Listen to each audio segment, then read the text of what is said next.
This is Endangered Orphans House of Wrath, the second in the family of Endangered Orphans games from Certifiable Studios, and this one plays completely different and is equally as fun as Condal Cove. Now you'll notice that these two strips here have a d6 in between them. You can choose either one of these. Now, what these are your runaway or desperation die rolls. So essentially, if something happens and your orphan is targeted, you have the option to roll this die. And on this particular board, a 1 to 4 means you fail. Boogeyman eats you, you're done. But a 5 to 6 means you're successful and you get to draw one of the runaway cards that are available. This will give you an ability to do throughout the game, or you can play that card if you get targeted by Wrath again to escape him immediately. Now this one is a little bit easier, so you get a 1 to 3 option, and that is just instant death. He's going to eat your orphan. That guy's out of the game. But a 4, 5, and 6 instead of just a 5 and 6 mean victory in this case.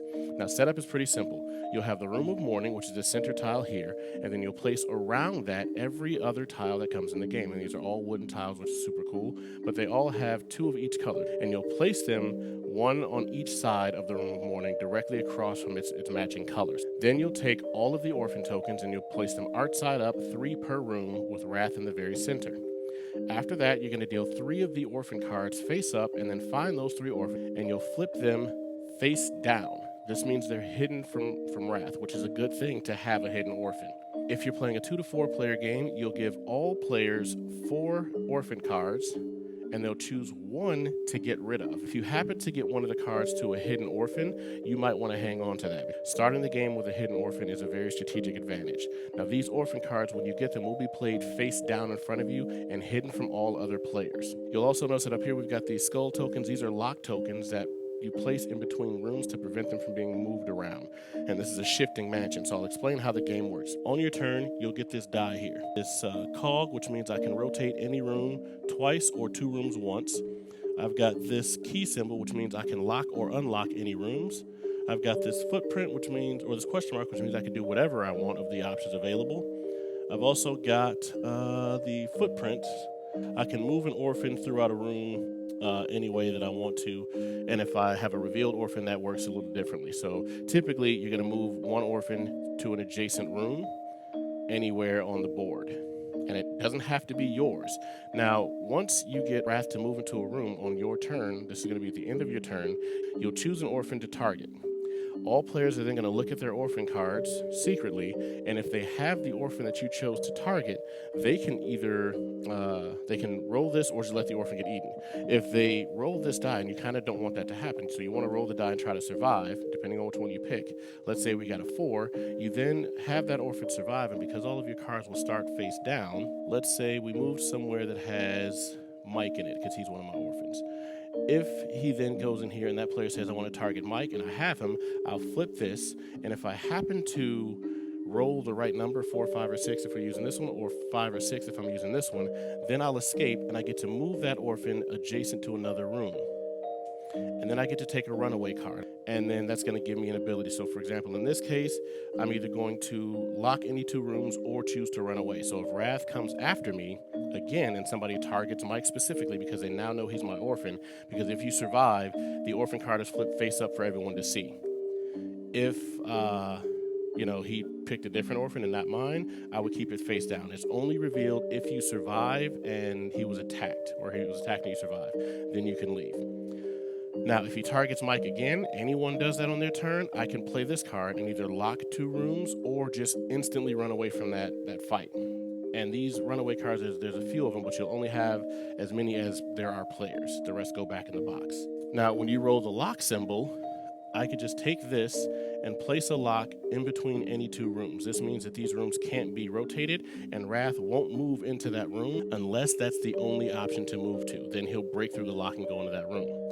If I've rolled the gear, then that means I can rotate a room edge to edge 1 time, like so, unless it had a lock on it. So let's say we had the lock over here.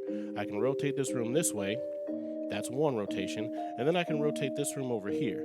This is handy because it puts these rooms further away. And in my case, my orphans are Courtney, Tanya, and Mike. So what I may want to do is rotate the room with Mike in it out here. And then this room with Courtney, even though she's hidden, out here. Now, because these are out this way, that prevents Wrath from moving into this area with a lock, so he just have to come on my turn to this spot here.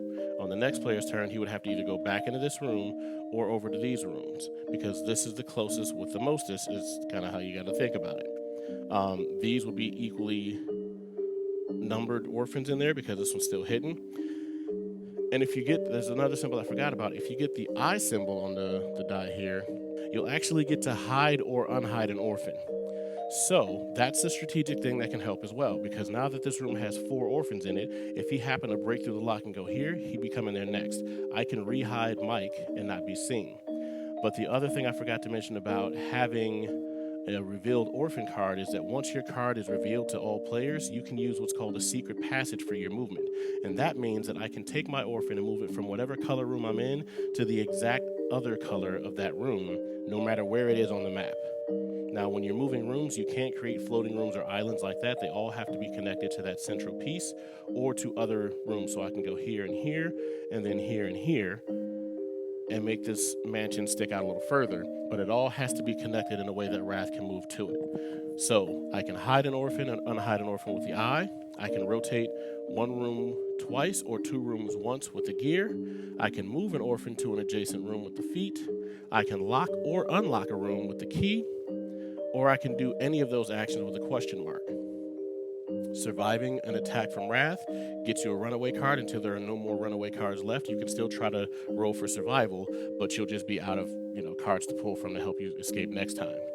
He will break locks if there's no other option. So if all of these orphans were already taken care of, he will then break this lock to move through here. He's going to move 1 space each turn, and that's going to be determined by the player whose turn it is. So every single turn in the game, Wrath is going to move somewhere in the house.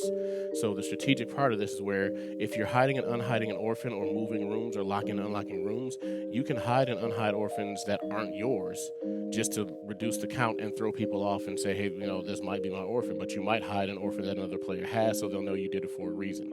But your goal is to lure Wrath into the direction of other people's orphans and try to get them taken out. The last player standing with at least 1 orphan left is the winner of the game, and that is how you play Endangered Orphans, House of Wrath by Certifiable Studios.